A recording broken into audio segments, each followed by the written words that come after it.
ছাগলের ৩ নাম্বার বাচ্চা থেকে আজকে নায়ক হয়েছি বললেন আরিফিন শুভ। এইটা কোনো কথা?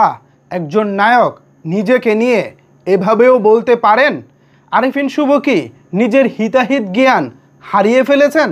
হঠাৎ এই ধরনের কথা কেন বললেন তিনি? এর পিছনের কারণটা কি? এর পিছনের কারণ হিসেবে আরিফিন শুভ দাবি করেছেন প্রোডাকশনের ছাগলের ৩ নাম্বার বাচ্চা থেকে আজ নায়ক হয়েছি। অতীতের স্ট্রাগলের কথা স্মরণ করে এক অনুষ্ঠানে বললেন আরিফিন শুভ। তিনি জানান একসময় তিনি অ্যাসিস্ট্যান্ট ডিরেক্টর হিসেবেও কাজ করেছেন। খুব ভালো কথা, আপনি একসময় অ্যাসিস্ট্যান্ট ডিরেক্টর হিসেবে কাজ করেছেন অথবা টি বয় হিসেবে কাজ করেছেন। যত রকমের নিচু কাজ আছে ধরুন আপনি করেছেন। আমি টি বয়দের খারাপ চোখে দেখতেছি না, তাদের পেশাকেও আমি সম্মান জানাই, স্যালুট জানাই। মানে নায়কের তুলনায় ধরুন একজন স্টার দেশের, তার তুলনায় টি বয় তো একটু গ্রেড হিসেবে নিচে, আমি সেই অনুযায়ী বলতেছি। সো ধরুন আপনি টি বয়ের কাজ করেছেন শুটিং সেটে, তাই বলি কি আপনি যখন একটা জায়গায় পৌঁছে যাবেন আপনি নিজেকে ছাগলের ৩ নাম্বার বাচ্চা বলবেন?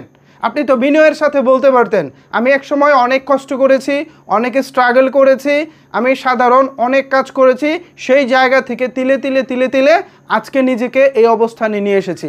ব্যাস এই কথাটা বললেই তো আপনার কথা পূর্ণতা পেত এবং আপনার কথার সৌন্দর্য প্রকাশ পেত।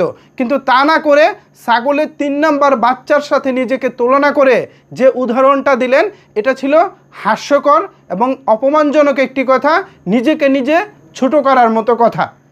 আপনি আরও সুন্দরভাবে বললে নিজেকে ছোট নয় বরং নিজেকে মহৎ করতে পারতেন। সে মহৎ না করে আপনি নিজেকে ছাগলের ৩ নাম্বার বাচ্চা হিসেবে নিজের সাথেই নিজেকে তুলনা করলেন। এটা আসলে কোনোভাবেই গ্রহণযোগ্য না। অ্যাজ এ বাংলা সিনেমা লাভার হিসেবে, আপনার একজন ক্ষুদ্র শুভাকাঙ্ক্ষী হিসেবে আপনার কাছ থেকে আমরা এই ধরনের বক্তব্য আশা করি না। সেই শুরু থেকেই দেখে আসছি আপনি অনেক দম্ভ নিয়ে হম্বিথম্বি করে কথা বলে থাকেন, মানুষকে মানুষ মনে করেন না, আশেপাশের অনেককে আপনি জ্ঞান দিতে থাকেন। মানুষকে জ্ঞান দিতে দিতে নিজের হিতাহিত জ্ঞান যে আপনার মানে শেষ হয়ে গেছে সেটা হয়তো আপনি ভুলে গেছেন। আপনি একটু ভালো ডাক্তার দেখান, মনোবিদ দেখান, কিভাবে কথা বলতে হবে, কোন বিষয়টা কিভাবে উপস্থাপন করতে হবে।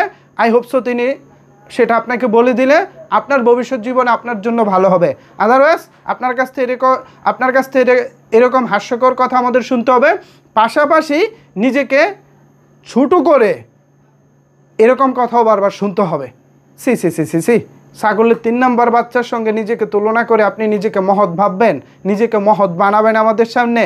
এভাবে হয় কখনো? কোনো দিন ভেবে দেখেছেন? জানি না ভিউয়ার্স, আরিফিন শুভ তিনি নিজেকে যদি ছাগলের ৩ নাম্বার বাচ্চার সঙ্গে তুলনা করে আত্মতৃপ্তি পান, আমাদের আর কিছু বলার নাই।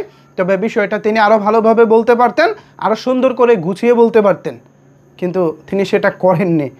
তো উল্টো দিকে নিজেকে হাসির পাত্র বানিয়েছেন। যাই হোক, এ বিষয়ে আপনারা কি বলতে চান, আপনাদের মতামতকে আরিফিন শুভকে নিয়ে জানাতে পারেন নিচের কমেন্টস বক্সে। ধন্যবাদ সবাইকে এতক্ষণ আমার সাথে থাকার জন্য।